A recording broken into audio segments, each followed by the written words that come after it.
यज्ञ कर कर भगवान को प्रसन्न किया जाता था और भगवान मिल जाता था। त्रेता में अनुष्ठान कर कर भगवान को प्रसन्न कर लेते थे। द्वापर में दान कर कर भगवान को प्रसन्न कर लेते थे। पर कल युग केवल नाम आधारा और सुमर सुमर नर उतरहि पारा। कल युग केवल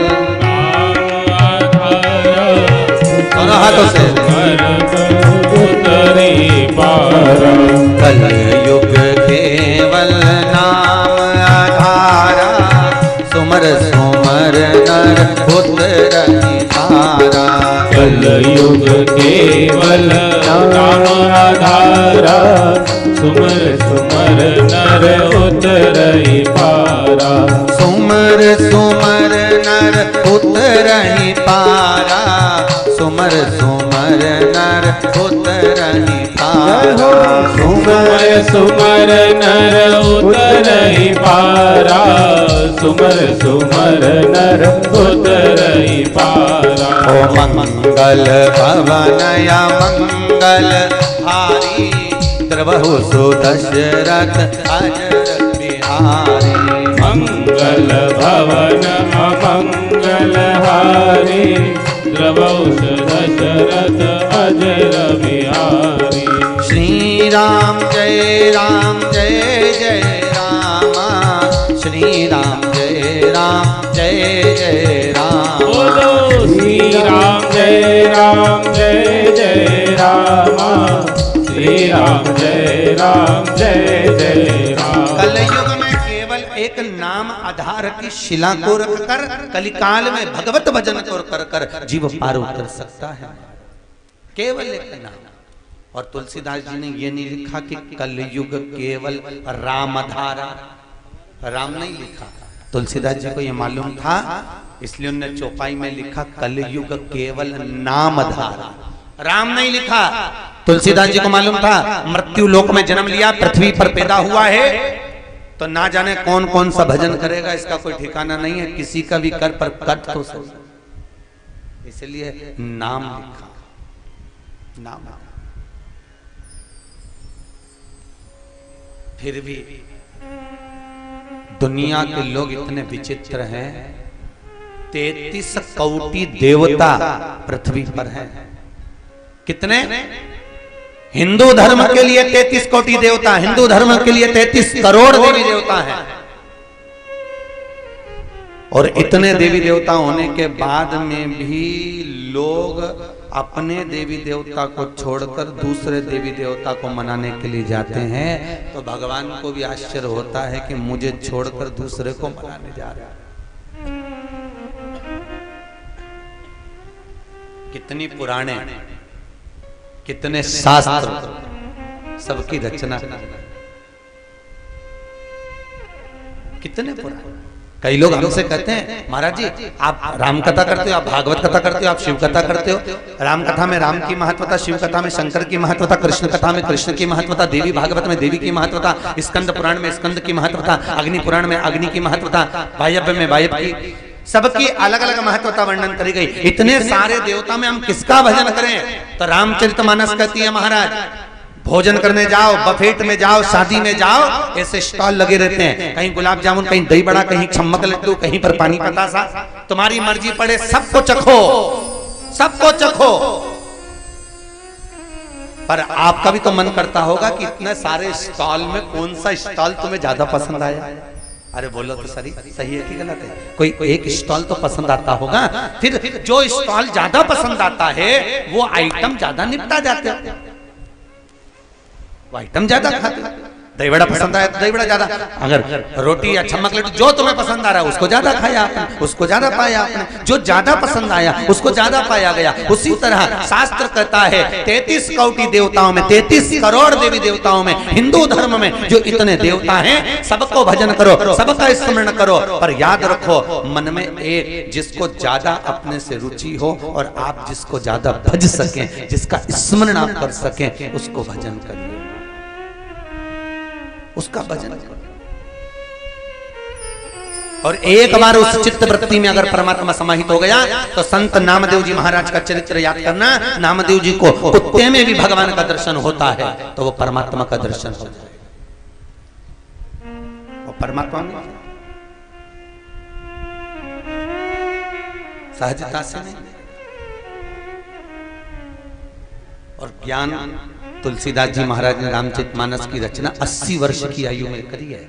कितने साल के थे? जम के तो बोलो।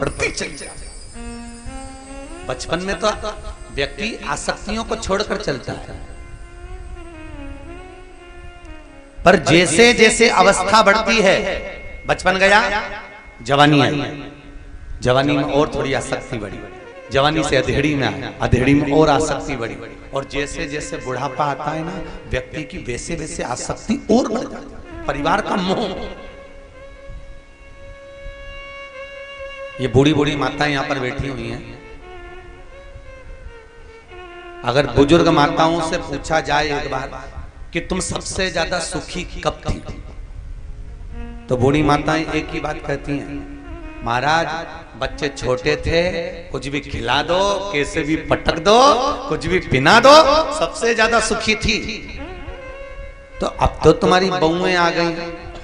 अरे महाराज बस पूछो ही मत, जब से जगदम्बा होन आई है तब से घर को कंकाल कर, सुकून चल गया, शांति चल गई, सुख गया हमारा।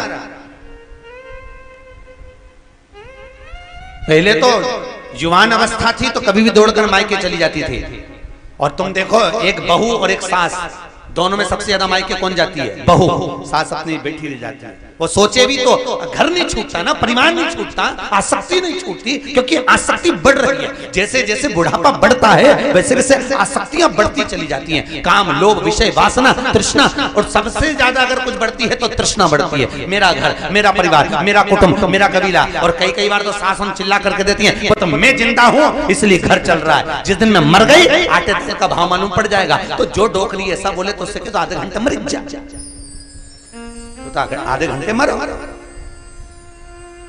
कई माताएं कह देती, कई पुरुष लोग कह देते हैं, कई लोग कह देते हैं वो तो मैं हूं इसलिए घर चल रहा है, वो तो मैं हूं इसलिए ऐसा चल रहा है, वो तो मैं हूं इसलिए कर रहा हूं। तो आधे घंटे मर के देख ले, तू है तो चलेगा कि नहीं चलेगा, और नहीं है तो चलेगा कि नहीं चलेगा। अरे बोलो तो सही है कि गलत है?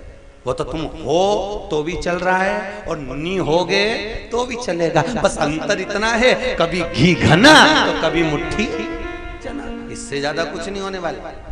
फालतू की बात छोड़ दो। एक सेठ जी हमेशा कहते थे, मैं मर जाऊंगा तो मेरे पीछे मेरी पत्नी मर जाएगी, मुझे इतना चाहती है। मैं मर गया तो मेरे पीछे पूरा परिवार मर जाएगा, मेरा बेटा मर जाएगा, मेरी बहू मर जाएगी, मेरा पोता मर जाएगा, इतना मुझे चाहते हैं। एक संत निकल कर जा रहे थे, हरि शरणम करते भगवत भजन करते करते संत गए। संत ने कहा क्या बात है सेठ जी? सेठ जी बोले मेरा परिवार मुझे बहुत प्रिय है, मेरा बेटा, मेरी पत्नी, मेरा परिवार मुझे अति प्रिय है। तो इतने में संत तो संत होते हैं, और संत बड़े बड़े विचित्र। उन्होंने कहा सेठ जी आप कह रहे हो कि अगर आप मर जाओगे तो पूरा परिवार मर जाएगा, तो एक बार मुझे देखना है ये सब। सेठ जी एक काम करो ना, आधे घंटे मर जाओ। सेठ जी बोले कैसी बात करते हो गुरुजी, कोई आधे घंटे के लिए मरता है क्या? सेठ जी बोले ऐसा आधे घंटे के लिए कोई मरता है? इतने में संत बोले एक काम करो सेठ जी, तुम तो बस मर जाओ, ऐसे पानी पीते पीते लुढ़क जाओ, मैं डॉक्टर से कहलवा दूंगा तुम मर गए। बस मुझे तुम्हारी पत्नी और बच्चों को देखना है कि तुम्हें तुम्हारे पीछे मरते कि नहीं मरते, बस इतना देखना, तुम तो मर। सेठ जी बोले कैसी पागलों जैसी बात कर रहे हो गुरुजी, और मैं अगर पानी पीते पीते लुढ़क गया और मर गया, मान लो मैंने नाटक भी किया और मेरी पत्नी और बच्चों को कुछ हो गया तो? संत बोले ये मेरी गारंटी, तुम तो लुढ़को, तुम तो लुढ़को। अगर गुरुजी मेरे बच्चों और पत्नी को कुछ हो गया तो? गुरुजी बोले मेरी गारंटी, तू तो लुढ़क, जल्दी लुढ़क, ले पानी पी, जल्दी लुढ़क। और कुछ हो गया, अरे मैं बैठा हूं ना, तू तो लुढ़क। और सेठ जी ने पानी पिया और चक्कर खा के नीचे गिर गए। संत ने फोन लगाकर डॉक्टर साहब को बुलाया, डॉक्टर साहब आए, 2000 रुपए पकड़ाए, डॉक्टर साहब से कहा के दे मर गया तो बोल। और डॉक्टर साहब ने कह दिया सेठ जी तो मर गए। ने पत्नी धाड़ धाड़ के रोई रे, ऐसी ऐसी डिजाइन में रोई, पूछ मत। सेठानी बोली गुरुजी सेठ जी चले गए। मुझे बता कर भी नहीं गए। बताओ गुरुजी से चले गए। गुरुजी बोले मत रो सेठानी, मेरे पास एक ऐसी बूटी रखी है, तू खाएगी तू मर जाएगी, सेठ जी जिंदा हो जाएंगे। इतने में सेठानी रोती रोती बोली उनकी तो उम्र हो गई थी।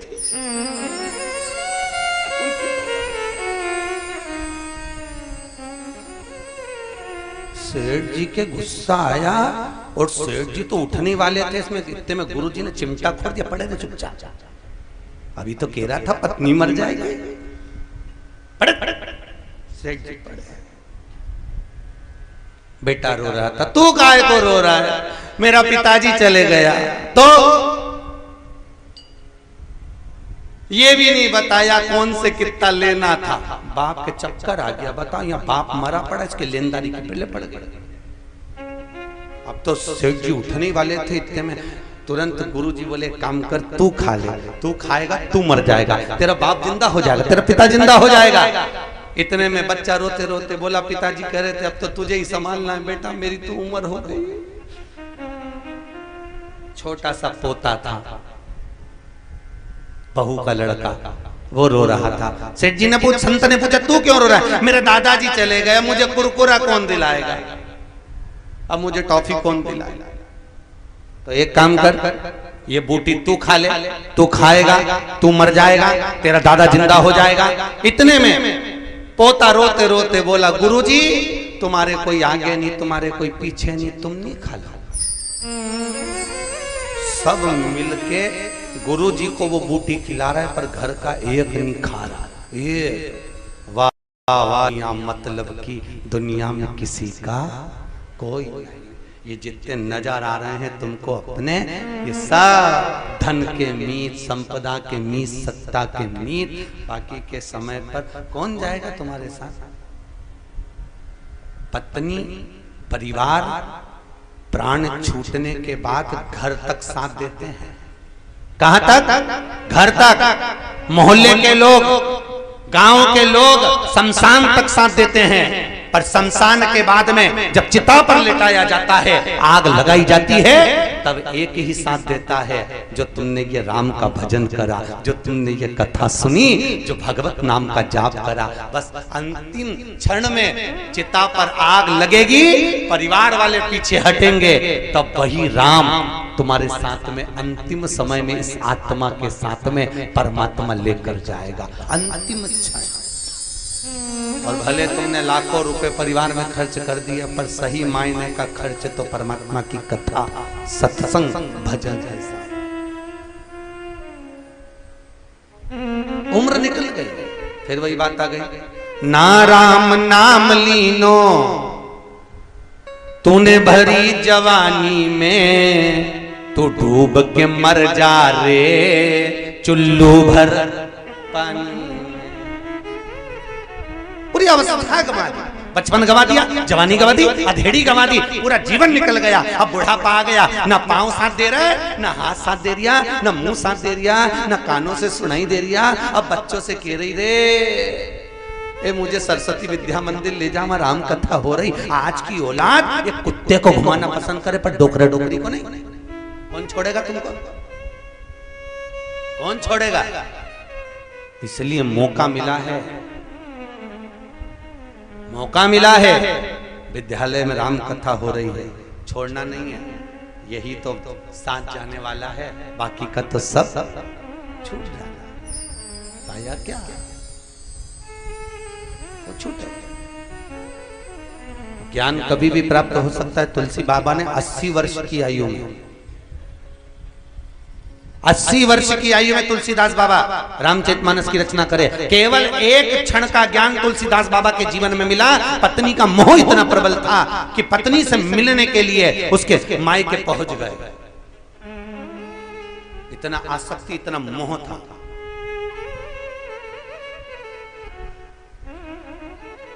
देखा तक नहीं, मुर्दे पर पकड़कर, मुर्दा तैर रहा था पानी में, उसी को पकड़कर चले गए। सांप लटक रहा था, उसी को रस्सी समझकर चढ़ गए। इतनी आसक्ति, इतना मोह था।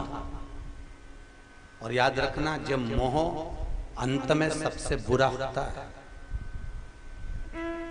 और मान लो कभी कभी सत्कर्मी आनंद सुख से परमात्मा शक्ति तुम्हारी मुझ में है, इतनी आस छोड़ दिया, परिवार नाते रिश्ते कुटुंब कबीले छोड़ा, खूब कमाया खूब। और एक बात याद रखिए, दुकान पर बैठकर कमाते हो तुम अपनी पत्नी और बच्चों के लिए कमाते हो, सर्विस कर कर कमाते हो तो अपनी पत्नी और बच्चों के लिए कमाते हो, नौकरी कर रहे हो तो पत्नी और बच्चों के लिए कर रहे हो। मेरे बच्चे को अच्छे नंबर से पढ़ाऊंगा, अच्छे स्कूल में पढ़ाऊंगा, पत्नी को कुछ सामग्री ला कर दूंगा, अपने पत्नी अपने बच्चों के लिए करा, कपट करा तो पत्नी और बच्चों के लिए, झूठ बोला तो पत्नी और बच्चों के लिए, बेईमानी करी तो पत्नी और बच्चों के लिए, कपट प्रपंच झूठ छल सब तुमने करा। और अंतिम समय में जब प्राण छूटे, यमराज की कैद जब चढ़ोगे तो यमराज बंदी बनाएगा, तो रोगे, चिल्लाओगे, पड़कोगे और कहोगे मैंने तो कमाया था पत्नी और बच्चों के लिए। अगर उनके लिए कमाया, झूठ उनके लिए बोला, प्रपंच उनके लिए करा, छल उनके लिए करा, बेईमानी उनके लिए करी, तो नरक भी तो उनको भोगो, उनको भेजो।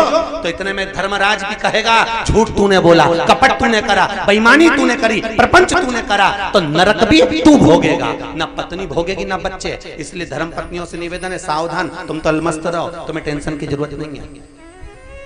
तुम काहे को टेंशन लेते? जो झूठ बोले वो जाने, जो छल करे वो जाने, जो कपट करे वो जाने, जो बेईमानी करे जो जाने, वो प्रपंच करे। कभी धर्म पत्नी ने अपने पति से एक बार भी नहीं कहा कि तुम झूठ बोलकर कमाना। पूरे विश्व की नारियों को इकट्ठा करिए और एक बार इंटरव्यू लीजिए, कोई पत्नी अपने पति से नहीं कहती कि तुम बेईमानी करके कमाना। क्यों? क्योंकि वेद व्यास जी ने पत्नियों के नाम के आगे धर्म लिखा है। क्या नाम लिखा? धर्म पत्नी। क्या लिखा? जम के बोलो जरा। धर्म पत्नी। पर पतियों के नाम के आगे कभी लिखा धर्म पति? अरे बोलो तो, कहीं वेद व्यास जी ने लिख दिया हो, किसी चौपाई में तुलसी बाबा ने लिख दिया हो, कहीं किसी वाल्मीकि बाबा ने वर्णन कर दिया हो, किसी जगह पर नहीं लिखा धर्म पत्नी, पर तुम्हारी नाम के आगे लिखा धर्म पत्नी। धर्म पत्नी इसलिए लिखा कि पति कमाई कर लाएगा, झूठ बोलकर लाए, बेईमानी कर लाए, छल करके लाए, कैसी भी कमाई लाएगा, पर पत्नी के हाथ में देगा। और पत्नी का फर्ज है उसकी कमाई में से थोड़ा सा निकालना, कहीं राम कथा में, कहीं सत्कर्म में, कहीं ले जाकर लगा देना, तो पति को भी बैकुंठ ले जाना और खुद भी चली जाना। इसलिए तुम्हारे नाम के आगे धर्म लिखा, पर पत्नी ने कमाई में से निकाला तो सही, पर सब डेंटिंग पेंटिंग में ले जाके लगा दिया, धर्म में 1 रुपया ना लगाया। तो हम तो डूबे सनम, तुमको भी ले डूबे, दोनों ही गए। लगाया धर्म पत्नी और पति पति है। धर्म की पत्नी कभी नहीं कहती पति से कि तुम बेईमानी करो, बेटा कभी नहीं कहता बाप से कि पापा मेरे को अच्छा पढ़ाने के लिए, मुझे ऊंचा पहुंचाने के लिए तुम बेईमानी करना, छल करना, कपट करना, कभी नहीं कहते, कभी नहीं कहते। वो तो कहते हैं पापा काम ऐसा करना कि जिंदगी में नाम।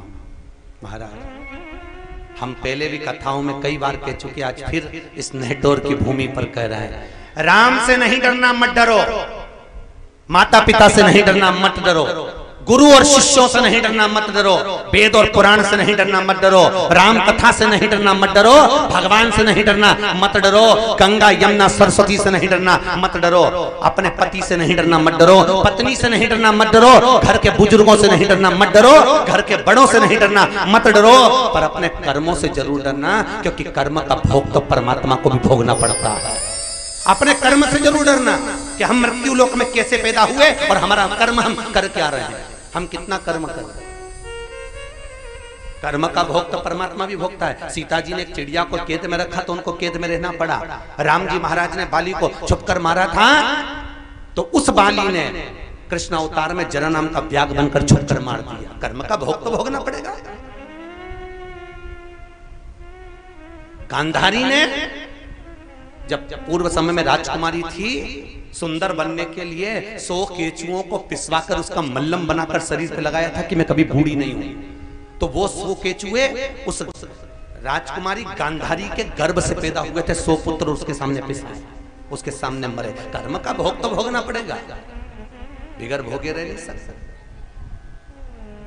इसलिए निवेदन है, मत बुरे कर्म कर बंदे वरना पछताएगा, भगवान की आंखों से तू बच नहीं पाएगा। तू बच नहीं पाए।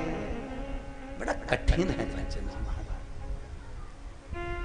लोग कहते हैं राम कहाँ है, लोग कहते हैं भगवान कहाँ है, हम कहते हैं चंदन है इस देश की माटी, तपोभूमि हर ग्राम है, हर बाला देवी की प्रतिमा, बच्चा बच्चा राम है। हर जगह पर वही तो है।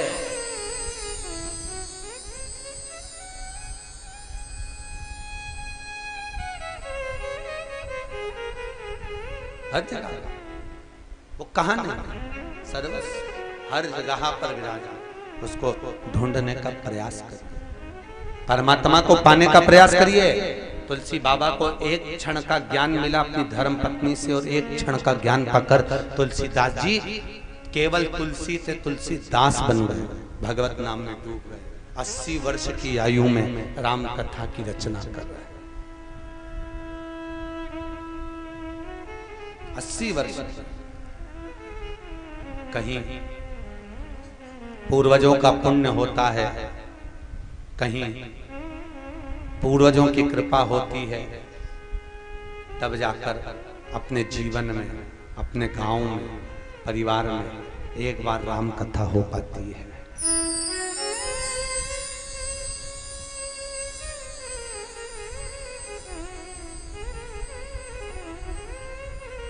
एक बार कुछ पुण्य होगा स्वर्गीय श्री बलराम कुंवर जी अग्रवाल जी का,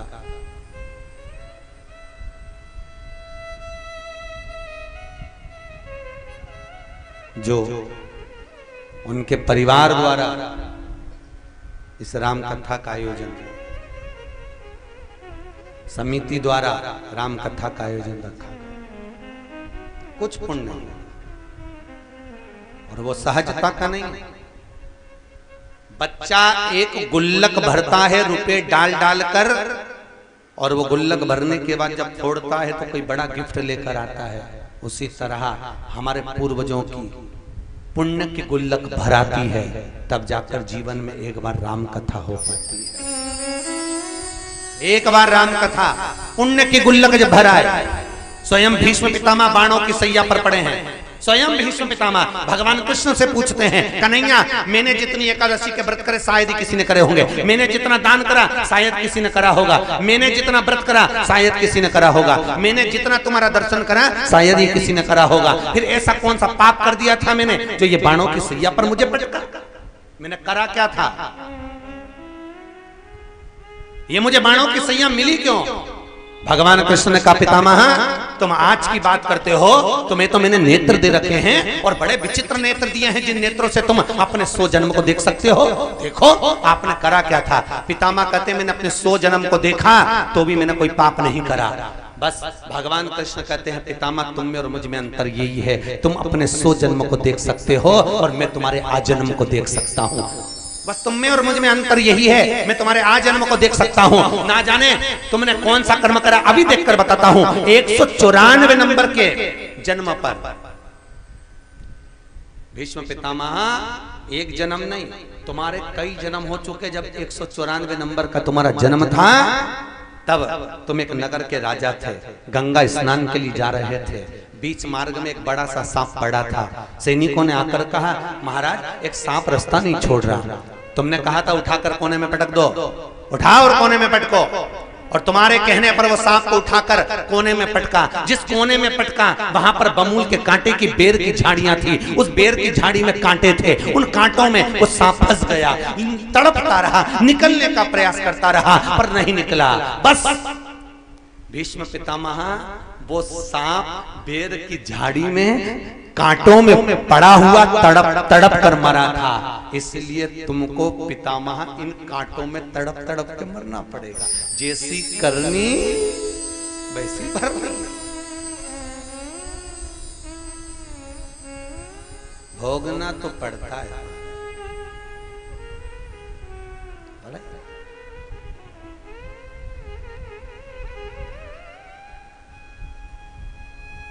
कई जगह कहते हैं सूर्पनखा को कभी दोषी नहीं कहेंगे। सूर्पनखा जैसी तो दुनिया में कोई नारी नहीं होगी, उसके बराबर कोई विद्वान नहीं होगी। जो राम जी के सामने जाकर कहती है तुम सम पुरुष न मौसम न। सही है कि गलत है? बोलो तो। नेटवर्क के लोग बोलते नहीं है क्या? बोलते हैं तो फिर बोलो, अच्छे से बोलो, ऐसे मत बैठो कथा में जैसे किसी ने मार ठोक के बिठाया था है? किसी के दबाव में तो नहीं बैठे हो ना। अरे बोलो तो सही, किसी के दबाव में तो नहीं बैठे हो ना। ऐसे मत बैठना कि किसी ने मार ठोक के बिठाया। तुम्हारी मर्जी पड़े, जितनी देर मन लगे कथा में बैठना, नहीं तो उठ के चले जाना। तुम तो बिल्कुल अलमस्त, चिंता मत करो। ऐसे मत बैठना कि कोई ने मार ठोक के बिठाया तुमको। बोल मस्ती में बैठो कथा में। किसी के यहाँ जाओ तो स्माइल देते रहो। भगवान की कथा में भगवान के सामने जाओ तो प्रसन्न रहो। भगवान को भी लगे कि इतनी प्रसन्न है, दुनिया में इतना दुख है, इसके बाद भी प्रसन्न है। जा, भगवान भी क्या ऐसी प्रसन्न बनी रहे। मालूम पड़े किसी के यहाँ, तुम्हारी मौसी के यहाँ गए और मुंह उतार के बैठे रहे। मौसी पूछ रहे क्या हो गया, बोले ही नहीं, तो मौसी को भी दुख होगा, काय को आई, इससे तो घर ही अच्छी थी तेरी, काय को। तो भगवान की कथा में प्रसन्न हो। दुनिया के लोग कहते हैं धन पास में रखो, थोड़ा संभाल के रखो,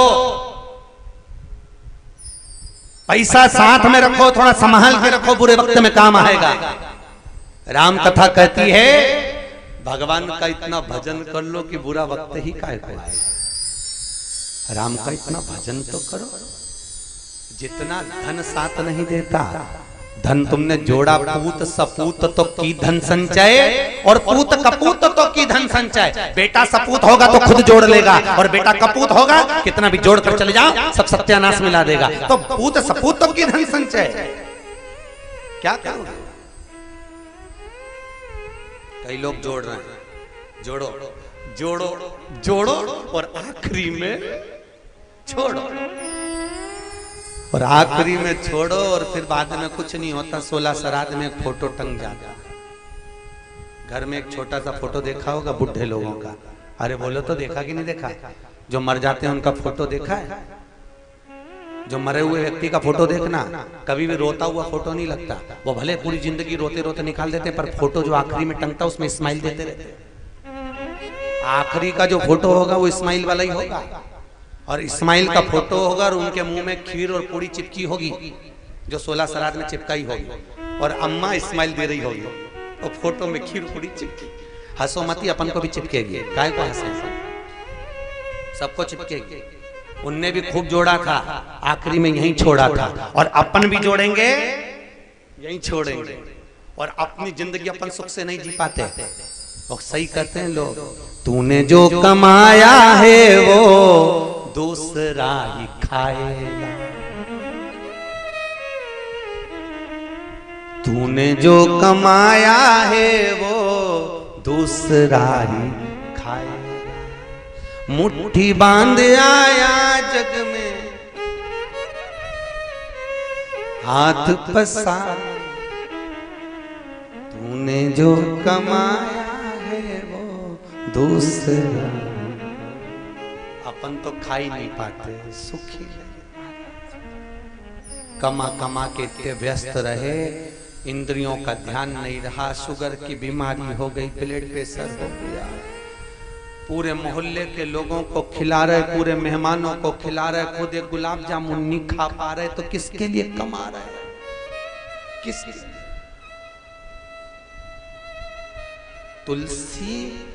तुलसीदास हो गया। तुलसीदास,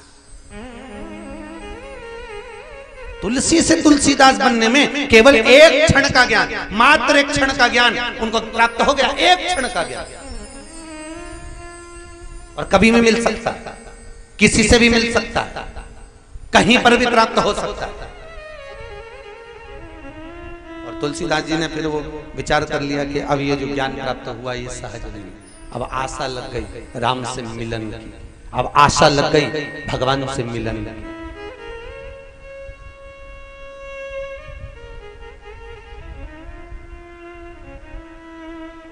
आशा लगी राम से मिलन की, जब आशा लगी तब चित्त वृत्ति में राम समाहित हो गया। और अब धर्म पत्नी ने जो ज्ञान दिया था उस ज्ञान को लेकर चल दिए मुख में भगवान का भजन करते करते। श्री राम जय जय राम, श्री राम जय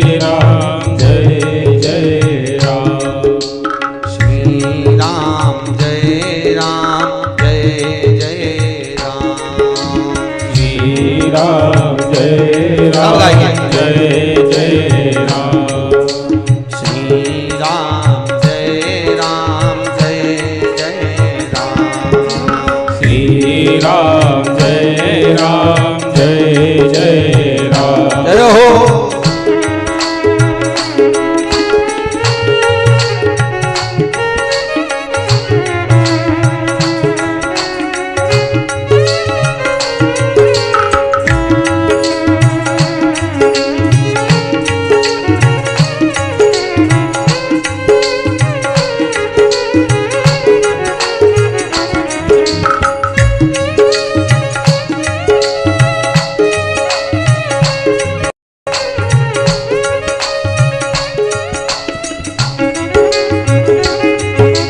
कौशल्या के प्यारे राम दशरथ दुलारे राम कौशल्या के प्यारे राम दशरथ दुलारे राम कौशल्या के प्यारे राम दशरथ दुलारे राम कौशल्या के प्यारे राम दशरथ दुलारे राम श्री राम जय जय राम बोलो श्री राम जय राम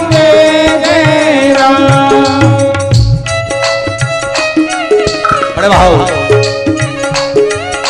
ताली बजाने से पाप निकल जाता, जो नहीं बजाता पड़ोसी का पाप निकल के उसमें भरा जाता, इसलिए ट्रांसफर करते रहो।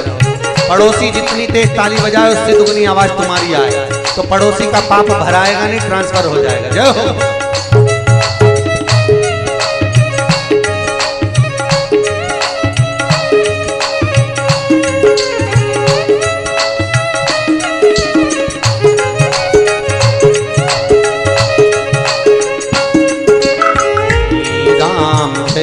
राम जय जय राम श्री राम जय जय राम ओ श्री राम जय जय राम श्री राम जय जय राम बोल रामचंद्र भगवान की जय। भगवान राम की कथा कह रही है। तुलसी बाबा 80 वर्ष की आयु में रामचरितमानस को लिखना प्रारंभ कर रहे हैं। 7 कांडों में प्रथम के 7 श्लोक तुलसी बाबा वर्णन कर रहे हैं।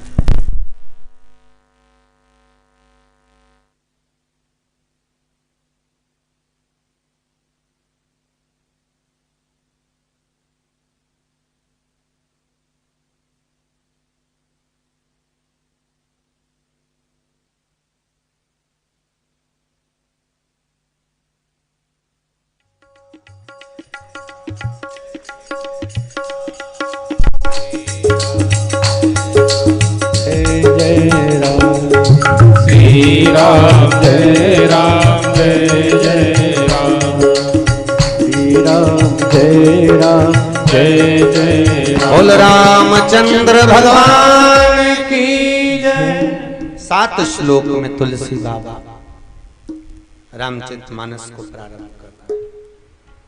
सबसे पहली रामचरितमानस की रचना किसने करी थी?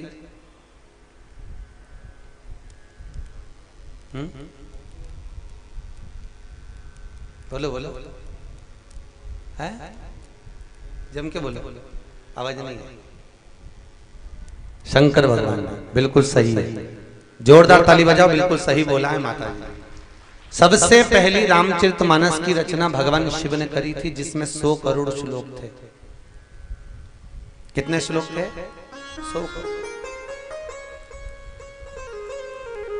100 करोड़ श्लोक की रामचरितमानस। एक बार मनुष्य, देवता और राक्षस तीनों शंकर जी के पास पहुंचे और बाबा भोलेनाथ जी से जाकर निवेदन करा, भोलेनाथ जी आपने इतनी बड़ी रामचरितमानस की रचना करी जिसमें 100 करोड़ श्लोक हैं, थोड़ा थोड़ा हमको दे दीजिए। भगवान शंकर ने कहा लेने वाले 3 हैं और मेरे दरवाजे से कोई खाली जाए अच्छा नहीं लगता। शंकर जैसा कोई दयालु नहीं, शंकर जैसा कोई दानी नहीं, शिव जैसा कोई कृपालु नहीं है महाराज। तुरंत सबसे सरल देव कौन सा? अरे बोलो तो देव अधिदेव महादेव, सबसे सरल देवता।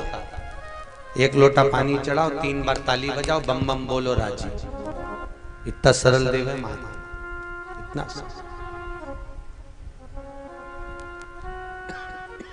शिव जी के पास में 1000 श्लोक रह गए। थोड़ी देर बाद मनुष्य देवता राक्षस फिर आ गए। शंकर जी से कहा प्रभु हमको और श्लोक दे दो। भगवान ने कहा 3300 और ले जाओ। शिव जी के पास 100 श्लोक रह गए। थोड़ी देर बाद मनुष्य देवता राक्षस फिर आ गए। भोलेनाथ, शंकर जी ने पूछा क्या हुआ? प्रभु आपके पास में 100 श्लोक है। भगवान ने कहा 33 और ले जाओ। शिव जी के पास में मात्र 1 श्लोक रह गया, मात्र 1 श्लोक। थोड़ी देर बाद मनुष्य देवता राक्षस फिर आ गए। भोलेनाथ, शिव जी ने पूछा अब क्या हुआ? प्रभु 1 श्लोक आपके पास में। भगवान ने कहा श्लोक 1 है, लेने वाले 3 हैं। तो शंकर जी से पूछा आप विश्राम कैसे करते हैं? शंकर भगवान बोले कंठ पर भरा है विष, दिन भर लेता हूं राम का नाम, दोनों को मिला दो हो गया विश्राम। दुनिया के लोग आराम करते हैं, मैं विश्राम। आराम और विश्राम दोनों में जमीन और आसमान का अंतर है। अरे बोलो तो सही है कि गलत है? आराम अगर व्यक्ति करता है तो उसमें चिंता लगी रहती है, पर विश्राम जब करता है तो चिंता से मुक्त हो जाता है। चिंता से मुक्त वाले तो बहुत देव है, और देवताओं को महादेव से मिलना है तो पृथ्वी पर आना पड़ेगा। तो भगवान विष्णु बोले मैं पता हूं, पर हर कंकर में मुझे शंकर नजर आता है, तो पांव रखूं तो रखूं कैसे? जिस कंकर पे मैं पांव रखता हूं उसमें शंकर दिखता है, तो क्या करूं मैं? भगवान शंकर बोले ऐसे काम नहीं चलेगा, मैं तुम्हें छोड़ूंगा नहीं और तुम मुझे नहीं छोड़ोगे। अपन दोनों एक दूसरे के बिना रह नहीं सकते, तो कुछ ऐसा करो कि पांव का काम ही नहीं रहे। तो भगवान विष्णु बोले तुम बताओ क्या करूं? शंकर भगवान बोले मैं तुम्हारे बिना नहीं रह सकता, एक काम करो तुम सांप बन जाओ, सांप के पांव नहीं होते, तुम सर्प बनकर मेरे पास में आओगे तो मैं तुमको एक क्षण के लिए दूर नहीं करूंगा, मेरे से चिपका कर रखूंगा। तो शंकर जी के गले में एक सांप पड़ा रहता है। लोग कहते हैं वो सांप कौन है? राम कथा कर रही है, वो सर्प भगवान विष्णु है, जिसको शंकर ने अपने गले में धारण कर। याद रखना, मनुष्य की देह जब तक चल रही है समझ लेना उस समय शिव है। हिंदू धर्म में किसी वेद और पुराण का इतना विरोध नहीं हुआ, कितनी शास्त्र का इतना विरोध नहीं हुआ जितना विरोध रामायण का हुआ। और आज भी वो रामायण का जैसा विरोध चल रहा था वैसा राम का आज भी विरोध है। तुम राम कथा सुनो तो लोग तुमसे कहेंगे बताओ ये राम वाला। तुम भगवान की कथा में पहुंचे तो लोग कहेंगे कथा वाला। जैसे पूर्व में तुलसीदास जी द्वारा रचित, वाल्मीकि द्वारा रचित रामचरितमानस का विरोध हुआ था, ब्राह्मणों ने स्वीकार नहीं करा, अवधी भाषा में लिखी। ये अवधी भाषा को यहाँ स्वीकार करेंगे?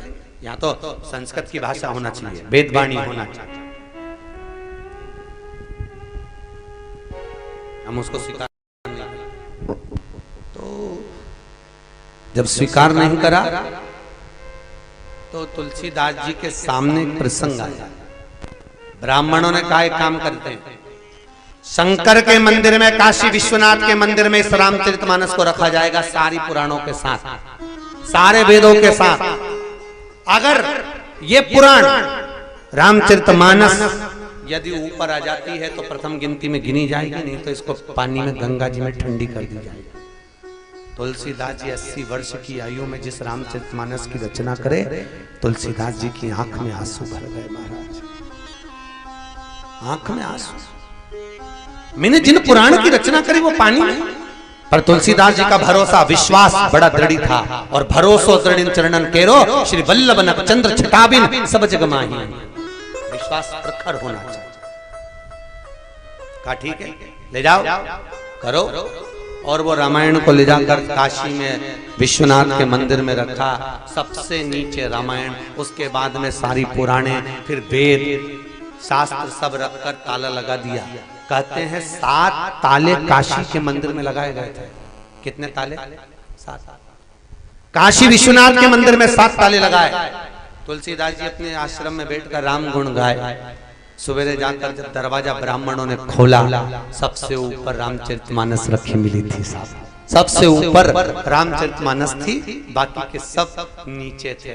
तो ब्राह्मणों ने स्वीकार तो कर लिया, पर ब्राह्मणों का हृदय जल गया कि ये रामायण अवधी भाषा की है, तुलसीदास ने लिखा, इसमें संस्कृत नहीं है, और हिंदी में लिखा तो ये तो कोई भी पढ़ लेगा, गांव से गांव का व्यक्ति भी पढ़ लेगा तो विद्वान हो जाएगा, तो प्रखर माना जाएगा। तो फिर करा क्या करा? इस रामचरितमानस का क्या करें? तो सारे ब्राह्मणों ने मिलकर एक काम करा, कुछ लोगों को बुलाया, कुछ डाकुओं को बुलाया, उच्चिष्ट व्यक्तियों को बुलाया और बुला कर इसको उठाओ, रामचरितमानस तुलसीदास जी के कमरे में रखिए, उसको ले जाके पानी में पटक दो या आग लगा, कुछ भी करो पर उसको नष्ट करो। एक बात याद रखो, धर्म की जय हो। अरे बोलो तो धर्म की, अधर्म का नाश हो, प्राणियों में सद्भाव ना हो, विश्व का, पर धर्म की जब हम जय करने को जाते हैं, धर्म का जब हम प्रचार करने को जाते हैं, सत्कर्म की ओर जब हम अग्रणी होते हैं, भगवान के भजन की ओर हम जब आगे बढ़ते हैं, राम नाम की ओर जब हम आगे बढ़ते हैं, तब जो भगवान राम के कर्म में आगे बढ़ेगा उसके पांव को खींचकर पीछे कर दिया। शुरू से चली राम कथा, भेज दिया गुंडों को, बदमाशों को, वो जैसी पहुंचे रामचरितमानस को चुराने के लिए, उसको जलाने के लिए, नष्ट करने के लिए, तो क्या देखते हैं कि तुलसीदास जी के झोपड़े के ऊपर, कुटिया के ऊपर एक बंदर बैठा। एक बंदर, शायद इसलिए कहते हैं हिंदू धर्म में कि घर घर में रामायण होना चाहिए, भले पढ़ो मत पढ़ो पर घर में रामायण हो। अगर लाल कपड़े में बंधी हुई रामायण तुम्हारे घर में होगी तो तुम्हारे घर की रक्षा हनुमान कर रहा होगा। हनुमान तुम्हारी छत पर मिलेगा, हनुमान बैठा मिलेगा। हमने हनुमान जी को बुलाया, आपने हनुमान जी को बुलाया, पर हनुमान जी से पूछा गया तुम्हें बुलाते हैं तब जाते हो क्या? हनुमान जी कहते हैं नहीं, जहां राम कथा चालू होती है, जहां राम पुराण रखी रहती है, जहां राम कथा रखी रहती है, जहां रामचरितमानस रखी है, हनुमान जी कहते हैं वहां से मैं एक क्षण के लिए नहीं जाता, एक क्षण के लिए दूर नहीं हटता। एक तुलसी का क्यारा देखा है आप लोग, आपके घर में होगा तुलसी का क्यारा। ये घर में क्यों रखा जाता है, क्यों रखते हैं?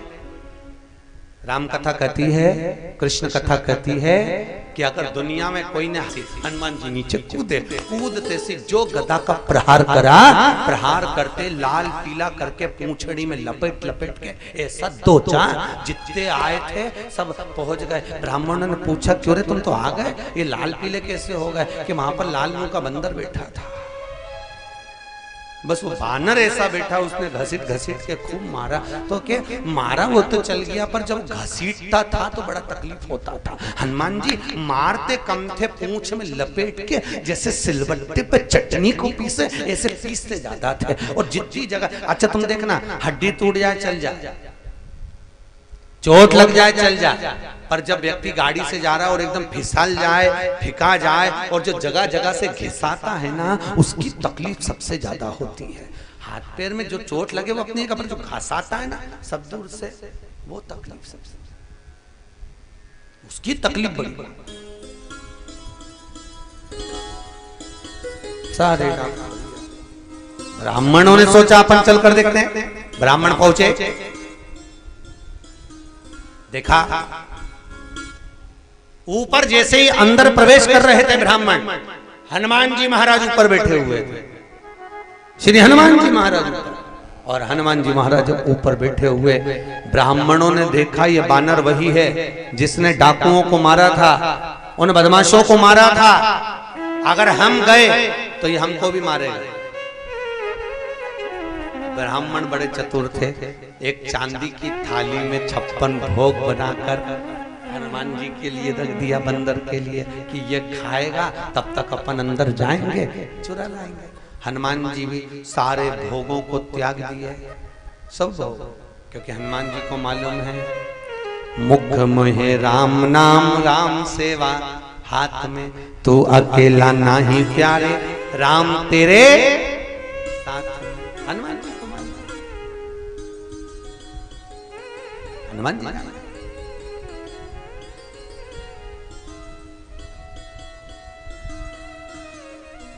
कोई सहज नहीं। हनुमान स्वयं बैठा है। किस किस के यहाँ पर रामायण है? हाथ उठाओ। जिसके घर पे रामायण हाथ उठाइए। है सबके यहाँ? रख लो। बहुत बढ़िया, धन्यवाद। बहुत बहुत बड़ी प्रसन्नता का विषय है नेटोर वालों, जो आपके घर में रामचरितमानस विराज रही है। बड़ी प्रसन्नता।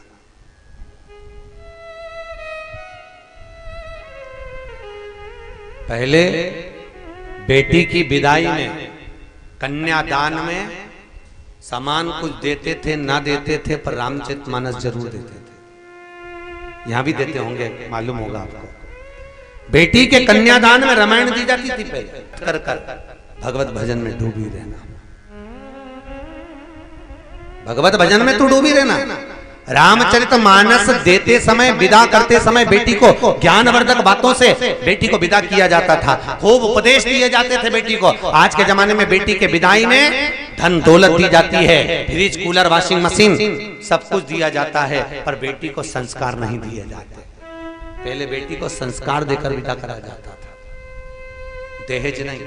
आज के जमाने में दहेज दिया जाता है पर संस्कार नहीं। बहुत अंतर है हमारा, बहुत अंतर।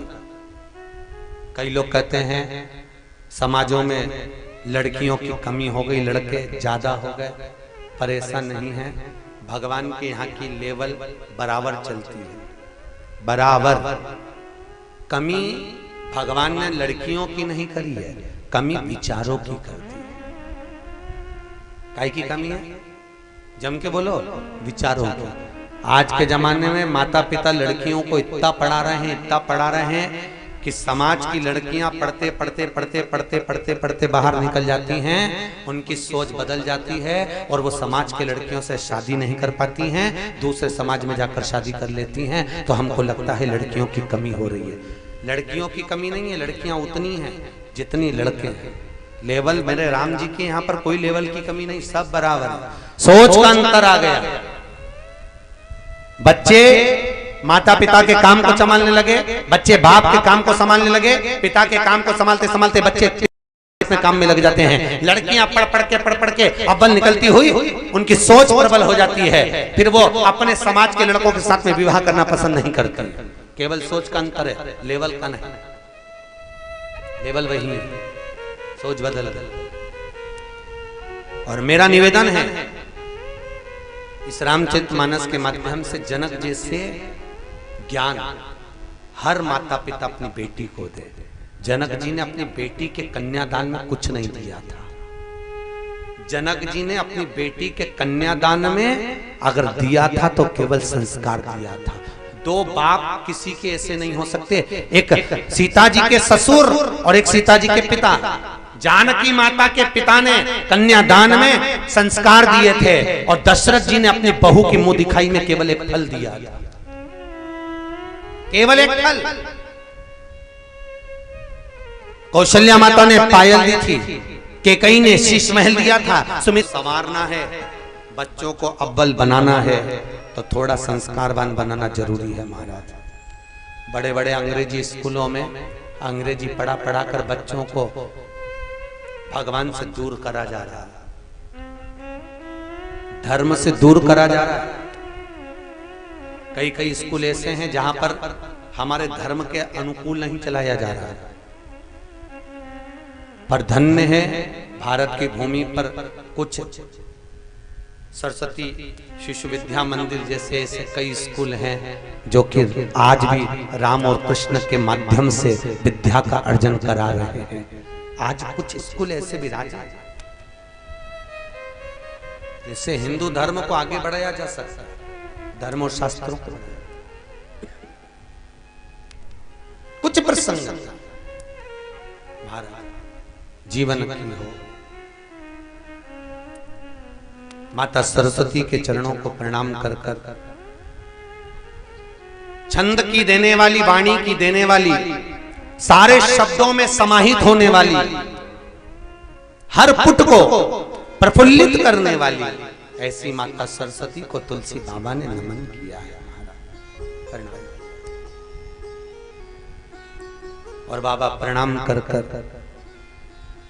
भगवान गणेश जी महाराज का स्मरण करते हैं।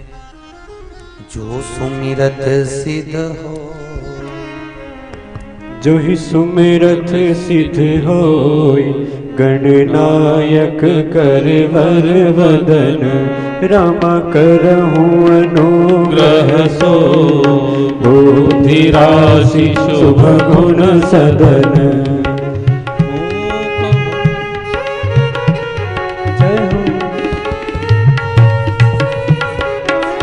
बड़े भाव से ताली से बजाते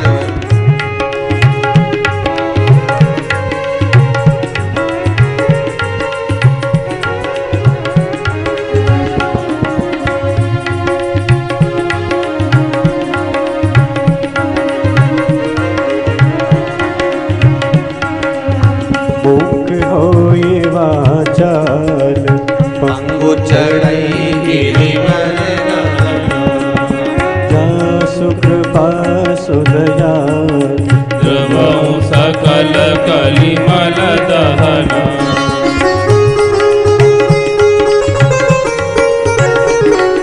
भगवान तुलसी बाबा ने भगवान गणेश जी की वंदना करते हुए, गणेश बाबा को प्रणाम करते हुए, महाराज जो मेरे मन का संकल्प है, जो मेरे मन के विचार हैं, जो मेरे मन का आनंद है, वो मैं अपने कलम पर, अपने दवार पर, इस पुस्तक पर लिख करता।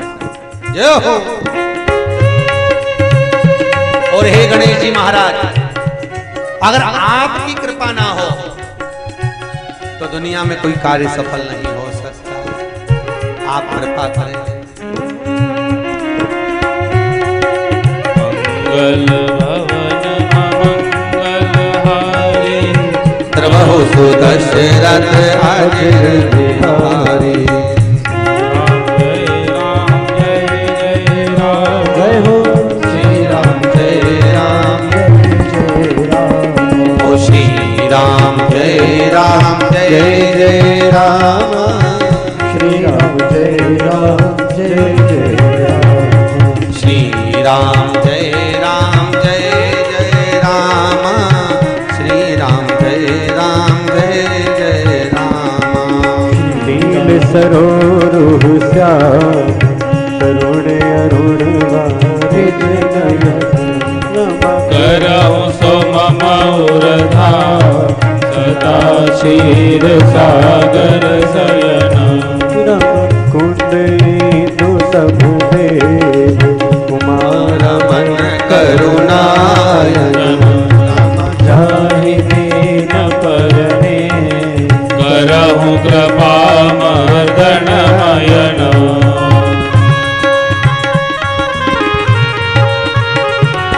ताली से बजाते बड़े भाव से।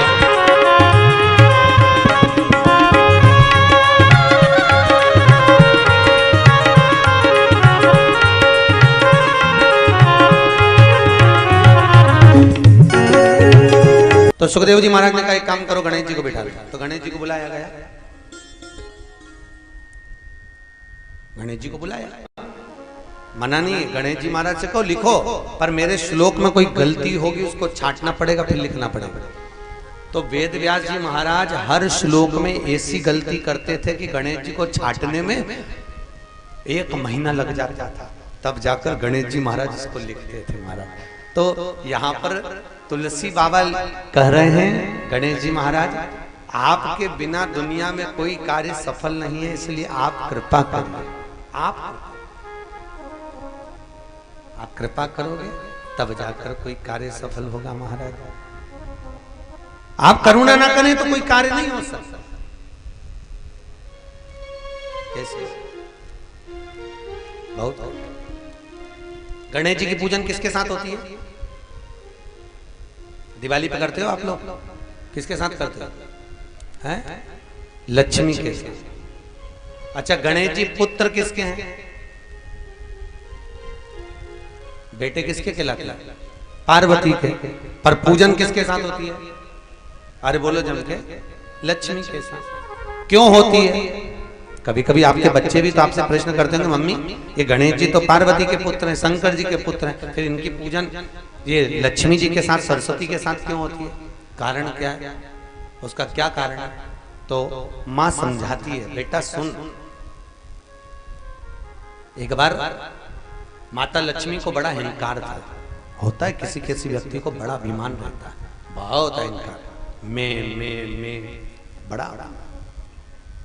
लक्ष्मी जी को बड़ा अहंकार। एक दिन लक्ष्मी जी ने कहा, नारायण मेरे कारण ही ये दुनिया का संचार है, अगर मैं नहीं तो कुछ भी नहीं। भगवान विष्णु कहते हैं लक्ष्मी किस बात का अभिमान करती है?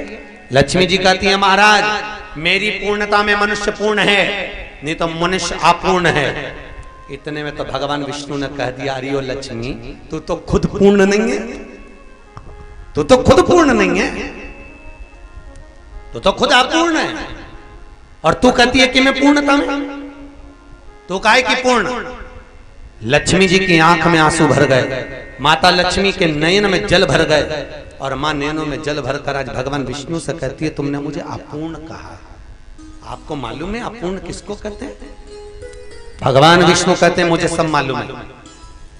लक्ष्मी जी रोते रोते सरस्वती के पास चली गई, और माता सरस्वती के पास में जाकर जब रो रही थी, सरस्वती जी ने पूछा क्यों रो रही है, क्या हो गया? सहेली को फोन लगाया होगा, ये बेस्ट फ्रेंड है लक्ष्मी, पार्वती और सरस्वती तीनों, बहुत अच्छी सहेली। सरस्वती तू क्यों रो रही है? सरस्वती ने पूछा। लक्ष्मी जी कहती है मेरे पति ने मुझे आज को अपूर्ण कर दिया। अरे तो रोने की क्या बात है, चल पार्वती क्या चलते। पार्वती क्या गए, माता पार्वती ने पूछा, आज पार्वती पूछ रही है लक्ष्मी तेरा मुंह क्यों उतरा हुआ है, क्या बात है, तू आज रो रही है, क्या बात हो गई? सरस्वती ने कहा इसके पति ने आज अपूर्ण कर दिया नारायण ने। अरे तो इतनी सी बात के लिए रो रही है? पार्वती ने कहा तू इतनी सी बात के लिए रो रही है कि तू अपूर्ण है, ले मैं आज तेरे को पूर्ण कर देती हूं। नारी अपूर्ण जब तक रहती है जब तक कि उसकी गोदी में संतान नहीं होती। गोदी में बच्चा नहीं है तो वह अपूर्ण कही जाती है, अपूर्ण। और लक्ष्मी जी की औलाद नहीं थी, संतान नहीं थी, क्योंकि दधीची ऋषि की धर्मपत्नी सुवार्च ने श्राप दिया था, ए नारायण तुम्हारे यहाँ औलाद नहीं होगी, संतान नहीं होगी। सारे देवी देवताओं के घर में बच्चे हुए, पर भगवान विष्णु के यहाँ संतान नहीं हुई। माता पार्वती ने अपने पुत्र गणेश जी को गोदी में से उठाया, लक्ष्मी की गोद में बिठा दिया, ले आज से मेरा पुत्र तेरा, और आज से तू पूर्ण लक्ष्मी, पूर्ण लक्ष्मी। इसलिए आज भी हिंदू धर्म का नियम है, दीपावली के दिन नारायण के साथ में लक्ष्मी का पूजन नहीं होता।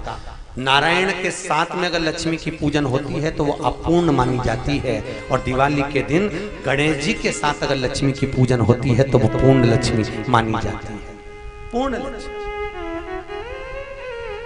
इसलिए दीपावली के दिन नारायण लक्ष्मी की पूजन नहीं, दीपावली के दिन गणेश जी के साथ में लक्ष्मी की पूजन है, और साथ में सरस्वती की पूजन। क्यों सरस्वती की पूजन इसलिए कराई? क्योंकि माता सरस्वती लक्ष्मी जी को लेकर गई थी माता पार्वती के पास, इसलिए वहां पर लक्ष्मी पूर्ण हो गई, लक्ष्मी की पूर्णता।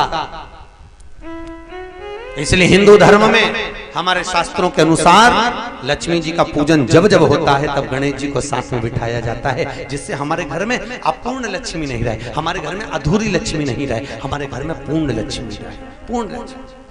इधर नौटर में करते हैं गणेश जी के साथ लक्ष्मी की पूजन, अरे बोलो तो करते हैं कि नारायण के साथ करते हैं? लक्ष्मी और गणेश का संबंध है, बेटे और मां का संबंध, माता और पुत्र का संबंध के कारण, पूर्णता के कारण लक्ष्मी का पूजन गणेश जी के साथ। महाराज आज तुलसी बाबा कर रहे हैं, आपके आने से, आपके पधारने से मेरे कार्य की सफलता है। इसलिए कहा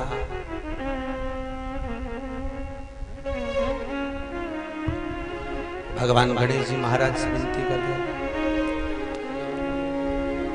हे गणेश जी महाराज आप निवेदन है पधारो, मेरी सभा में रस बरसाओ, बरसाओ, आओ जी गजानंद आओ, मेरी सभा में रस बरसाओ, आओ बरसाओ, आओ गजानंद आओ।